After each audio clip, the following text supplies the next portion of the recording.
Ilang taong pinag-ipunan ng mag-asawang Al-Shaar ang kanilang pinapangarap na tirahan sa Cambridge Village sa Cainta, Rizal. Pero makaraan ng isang taon, ang dating dream home tila naging isang bangungot.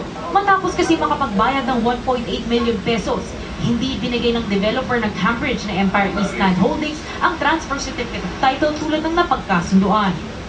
Hinihingan pa sila ng karagdagang 100,000 piso para daw lakarin ang titulo.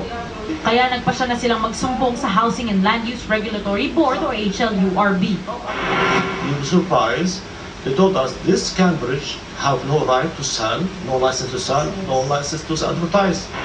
Ayon sa HLURB, taong 2002 pa walang certificate of registration at license to sell ang developer na Empire East. Kabilang din sa mga naloko ang tumatayong abogado ng mga residente na si Atty. Emil Nolasco.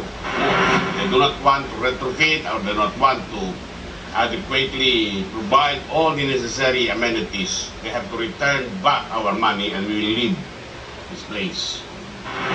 Ayon naman sa US retired firefighter na si Tim Gallagher, hindi raw protektado sa sunog ang kanilang gusali.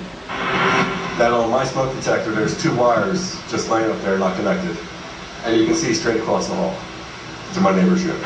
Pero walang humarap sa amin matapos ang ilang oras na paghihintay. Pinayuhan naman ng HLURB ang mga naargabyadong residente na magsampa ng reklamo sa kanilang opisina. Nangako rin ang ahensya na tututukan nila ang reklamo ng mga residente ng Cambridge.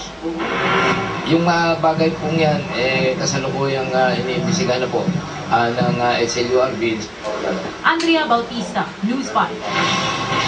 Nagkakaroon naman ngayon ang DPWH at isang subcontractor sa pagkasira ng asfalto sa ginagawang Osmeña flyover sa Makati.